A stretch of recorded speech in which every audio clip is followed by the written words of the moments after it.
Hello and welcome. I am Mark Simon, CEO and founder of the Cedar Group, and you are listening to the Cedar Group podcast, the show that meets business-related conflicts head-on. We all encounter conflicts in our business and personal lives. Our podcasts will focus on specific areas where these conflicts adversely affect your lives, your businesses, and what you could do about it. In addition to working with startups, entrepreneurs, and established companies, at the Cedar Group, we have a strong focus dealing with conflicts pertaining to the family pyramid, meaning family businesses, family offices, and family foundations or philanthropies. Today's topic is all about getting a seat at the table. Our guest today is Dr. Hillel Becker, who is a senior advisor at the Cedar Group with a specialization in dealing with conflicts involving family businesses and other family-based entities. Hillel is a certified clinical psychologist, licensed in New York and New Jersey, with extensive clinical and teaching experience, as well as providing guidance and coaching to executives and individuals working in family businesses. Welcome, Hillel. Hi, thank you, Mark. It's a pleasure to be here. The topic that we're discussing is a nice hot topic of getting a seat at the table. By this, we're talking about the table is obviously the metaphor for the power of the company, be it the boardroom, the conference table, and getting a seat at the table means a lot of different things in different circumstances. Even in a normal corporate environment, that is a huge topic. Now we're talking about within family businesses and other family entities, such as family offices, family foundations, and family philanthropies. It's a very loaded topic, as we'll talk about, specifically because you're talking about who is allowed to come to the table, what your function at the table is going to be, also where you're sitting, your place at the table, and fighting to stay at the table, and so on and so forth. I think we'll be talking about this in a number of discussions, a number of podcasts, because it's a very, very hot topic. It's a very big topic. And to give it the proper attention will require going into greater depth than we could do in any one session. Yeah.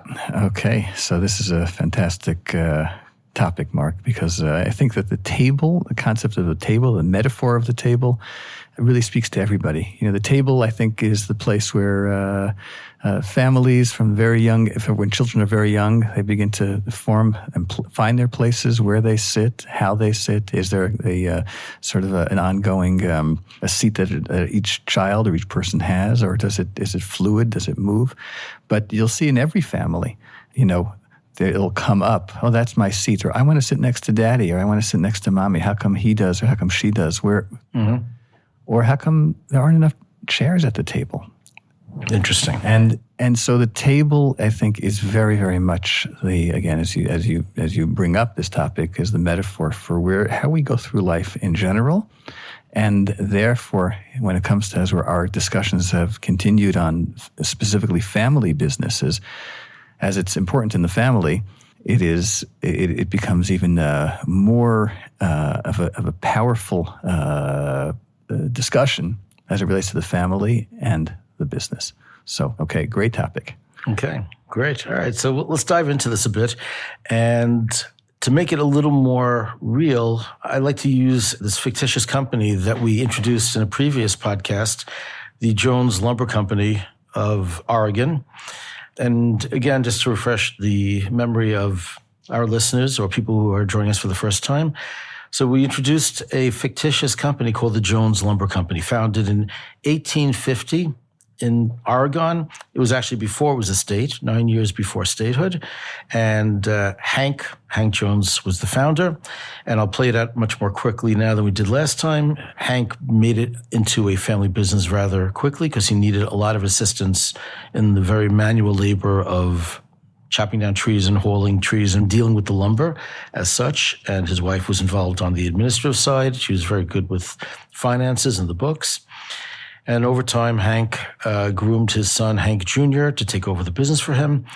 And then over time, Hank Jr. brought in David, Hank's grandson, to run the company. And currently, Tom, Hank's great-grandson, is running the company, and he's a bit getting on in years, and now they're looking to bring on the next generation. And just as far as the structure of the company and a little history and statistics about multi-generational family businesses, to the extent that we laid it out, this is obviously an anomaly. Because as we know, the odds of any company even surviving one generation are staggering. It's very, very hard for companies to be set up from zero and to succeed and thrive, let alone pass them on to future generations. And the statistics are rather telling. Roughly 30% of the companies that are structured as family businesses make it to the second generation. Roughly 10 to 15% make it to a third generation, and only roughly 3 to 5% will make it to a fourth generation. And the complexities are enormous. Also because when you look at how many people are in the family, when you compound each generation, you've got many, many people at a fourth generation who are somehow involved with the family at various levels or at parallel levels. And these people need or want to be involved, which is very much involved with what we're talking about now. How do the various people in the family view their involvement in the business, and then how that plays back to how they're involved in the family per se? Because in family businesses, there's a lot of back and forth and overlap between the family, the business, and the family. It's very hard often to differentiate them and to separate them, but you'll always have people who are not in the family business, but they're in the family. And how that relationship plays out is also very important, because always family businesses want to make sure that the family is always held intact, that the point of the founder of the company setting the business up as a family institution, as a family business, was ultimately to benefit the family. And if it's tearing apart the family, then it's really not suiting the goals of what the founders want or what anyone really wants if they really analyze it. So let's talk about this a bit, where we're talking about the family business. Now you have the idea of getting at the table. And in this dynamic right now, using the fictitious scenario of the lumber company, so Tom is the CEO of the company, and we've introduced a few characters already in the previous podcast. We talked about Mary, one of the siblings of the family, one of the great-granddaughters. And we've also talked about her, that she recently graduated Berkeley, and she's a bit of a firebrand, and she's very pro-environment, and she's at the table. She's already at the table. And people view her in a way that they're a bit enamored with her intelligence and her feistiness, even though she's been castigated for going to demonstrations that many in the family and in the business viewed were anti-family. But Mary's at the table. And Mary, pretty much never even had to put much effort to get at the table. She was always the golden child and was very, very smart. And just as far as the lineage, she's a granddaughter of David, Tom's predecessor. So we have Mary there, who's at the table, and another of David's grandchildren, Michael, he's not even at the table. And Michael would like to get at the table. So that's going to introduce a whole topic, which is not going to be for this podcast, but we'll talk about it another time when we focus on the individual. Because we have the individual wants to get to the table or stay at the table or improve their seating at the table. And then you have, as we refer to, the system, the company, or the other family entities. And what's good for the individual isn't always good for the company. And that's an issue where that works out and is in sync. That's fantastic. And, we can help people find that path. The problem is when it's not in sync. Where I know, Hillel, you've talked to me about issues where you've worked with people who want to get to the table or improve this place at the table. And, then you realize that the table doesn't want them. Or they might improve their lot in life and feel better about themselves. But ultimately, it's not going to work out because, there isn't always a place at the table. Can you go on a little bit about how that plays out? Well, yeah, sure. I think, when, example, I've seen individuals from companies who have fairly high positions in the company but don't feel they have enough of a say. They don't have enough of a place at the table. They have a half a seat at the table, or sometimes they have a seat at the table. And sometimes the nature of what they're trying to do is to find their way in, and they'll sometimes find their way in aggressively, and they'll sort of push their way in.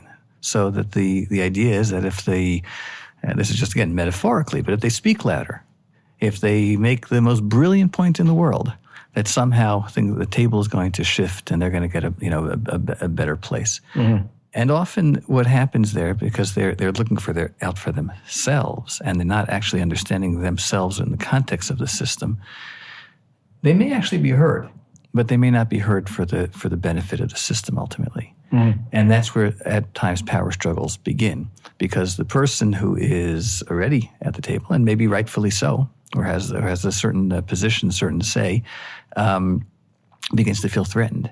Mm-hmm. And that dynamic shift is, it's not, I guess I'll say it like this, Mark. It's not just about finding your seat at the table.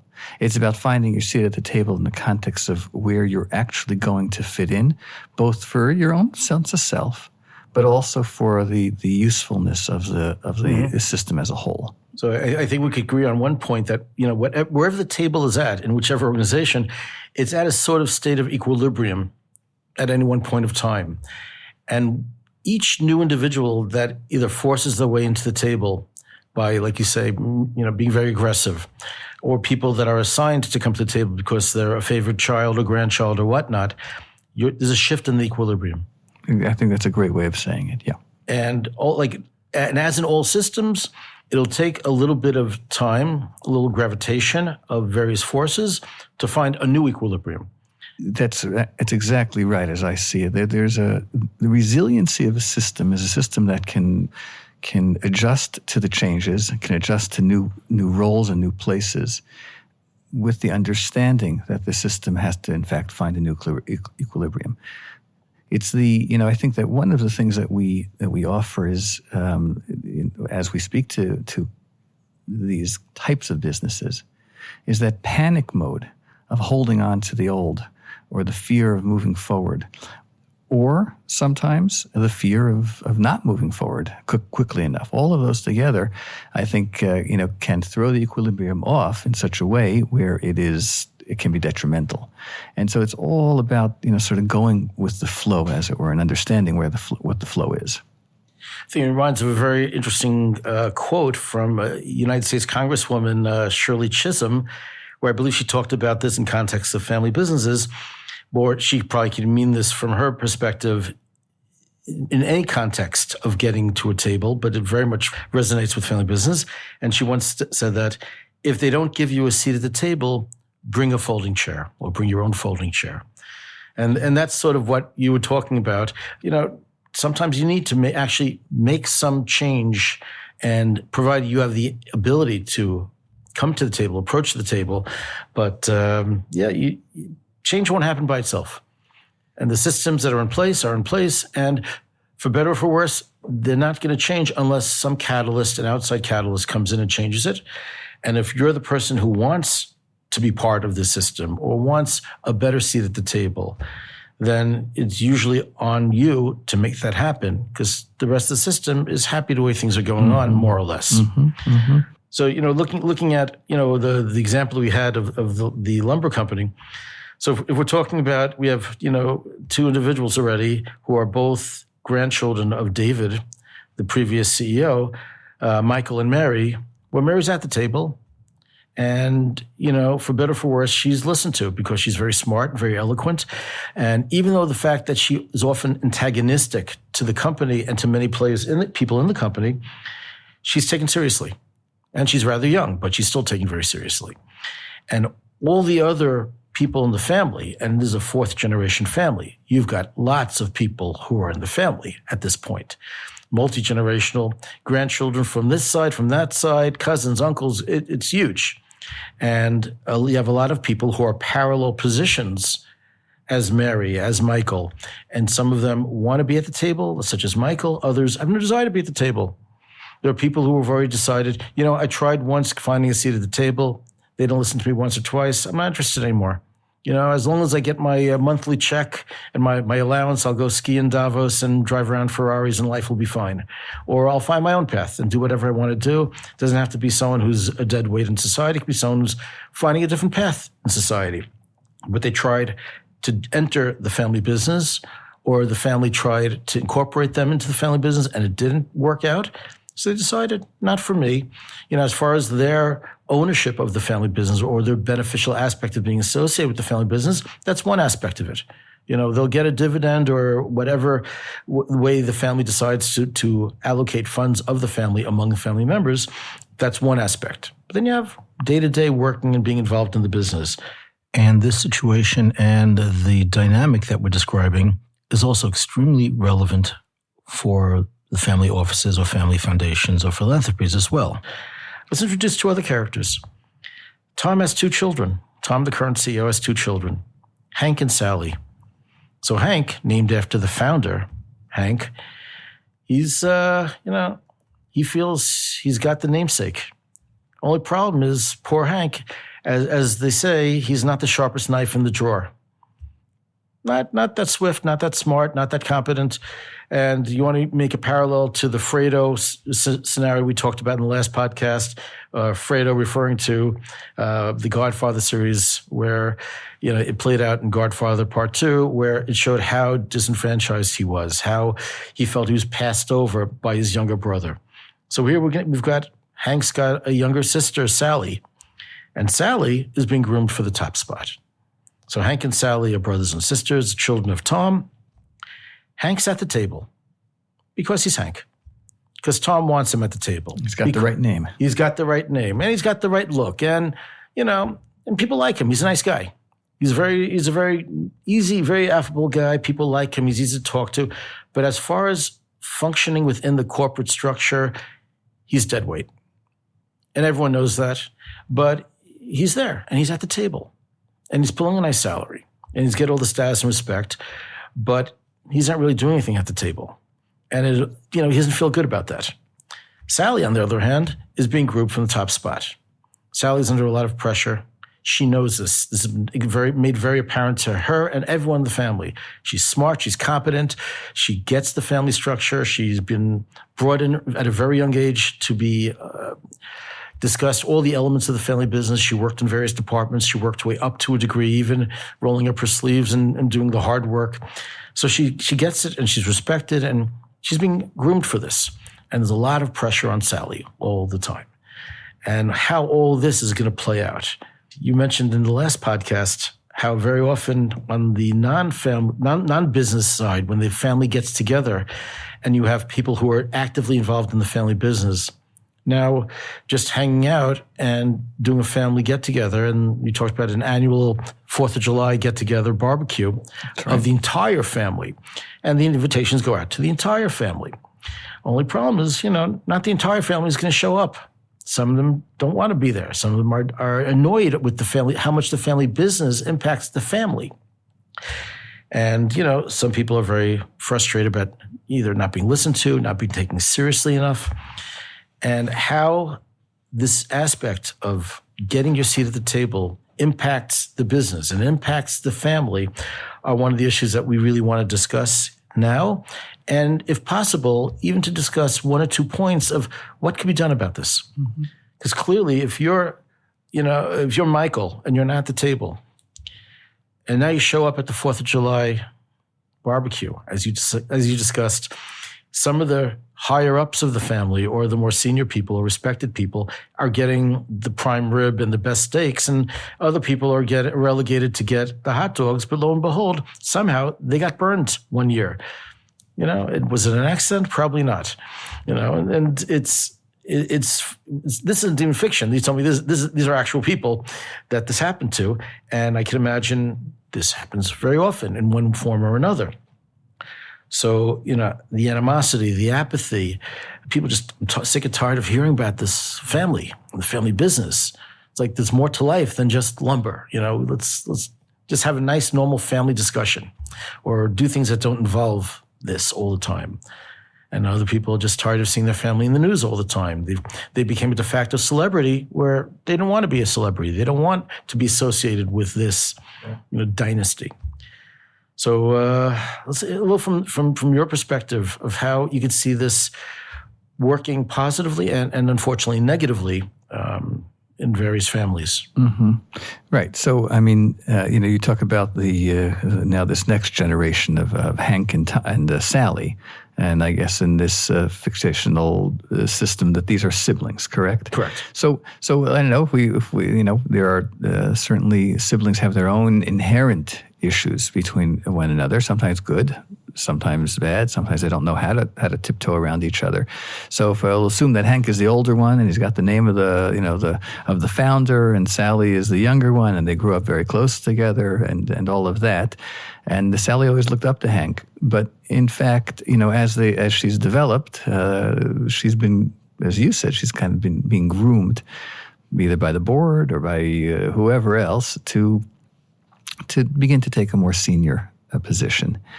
And she's got to tiptoe very, very gingerly. She doesn't want to hurt her brother that she's so close with, that she respects. But in fact, she is the one who has always been doing the chores at home, and she's the roll up the sleeve girl, do the hard work, and doesn't rely necessarily on her position just because she's part of this family.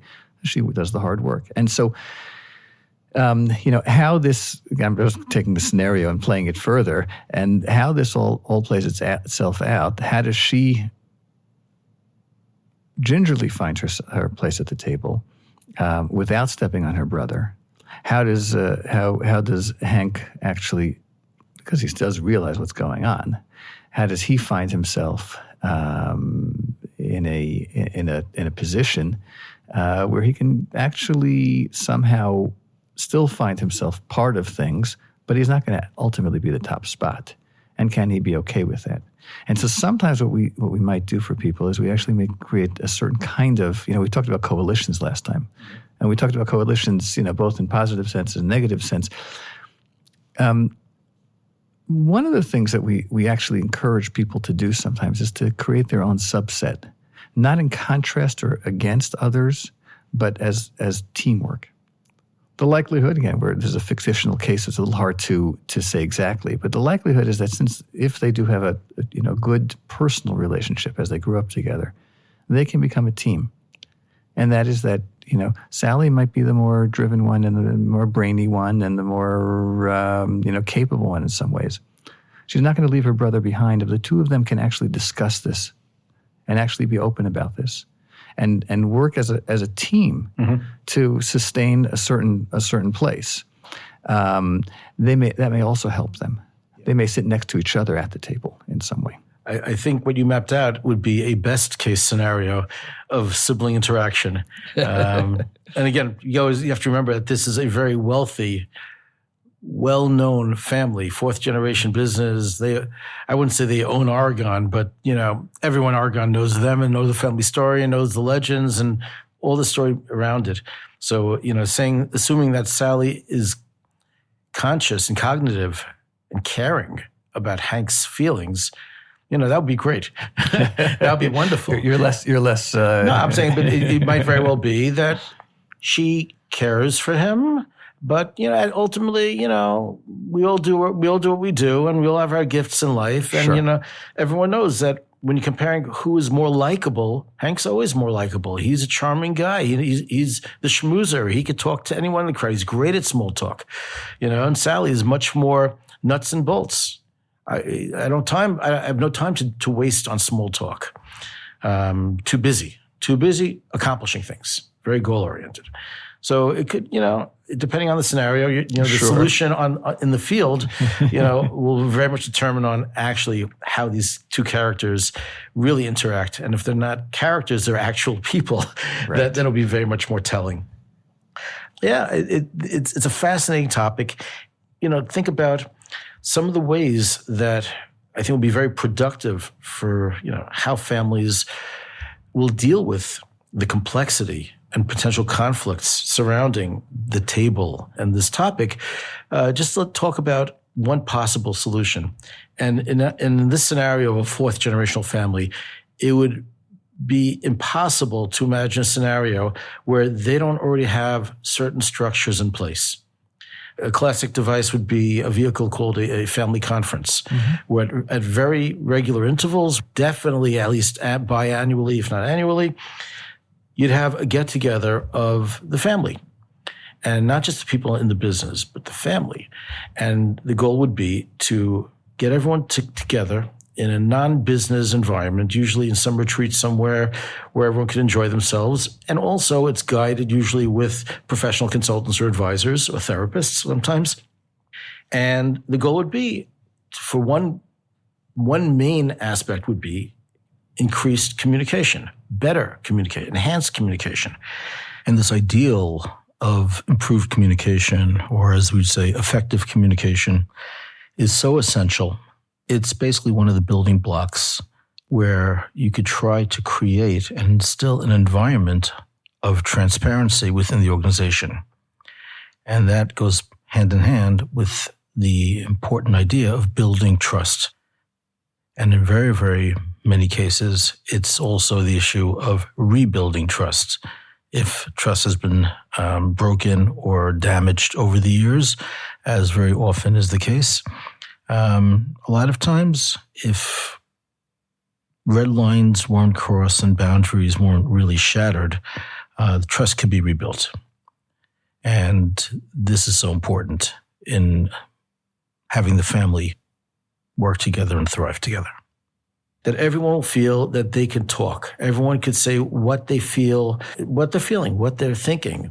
Again, very often you have the ideal aspect of what a family conference is about, and you have, unfortunately, after the 20th family conference, it gets very routinized, and the same people are leading it and pushing it and forcing their agendas out, and other people don't get heard again. And very often in large, powerful families, it's going to be the same scenario over and over again. And even though you need to have these conferences, because you want to have the opening to allow everyone, to allow Hank and Michael and Sally and Mary and all the rest of the siblings and cousins and all the people in the family to speak. And we didn't even touch on spouses. That's a whole different story and a huge complexity of how spouses interact and affect family. That's going to be its own series of podcasts. Right. But now just focusing on the core family members. So ideally setting up some sort of family conference structure where there is an agenda, where everyone understands what the goals are, and people have time to prepare themselves and their thoughts so no one's put on the spot and they don't know what to do. They don't know what's expected of them. Where that might be a very good basic vehicle. This isn't rocket science, but it's hard. In your business, getting people to talk, getting people to identify what their feelings are. From our perspective, from negotiation and mediation, getting people to identify their core interests. They might want more money, but what's that based on? What's the core interest that's motivating them? They may feel disgruntled, but really, why do they feel disgruntled? Why do they feel a level of apathy to the family business or to the family? Right. So that's just one idea of a takeaway that we think might be very beneficial.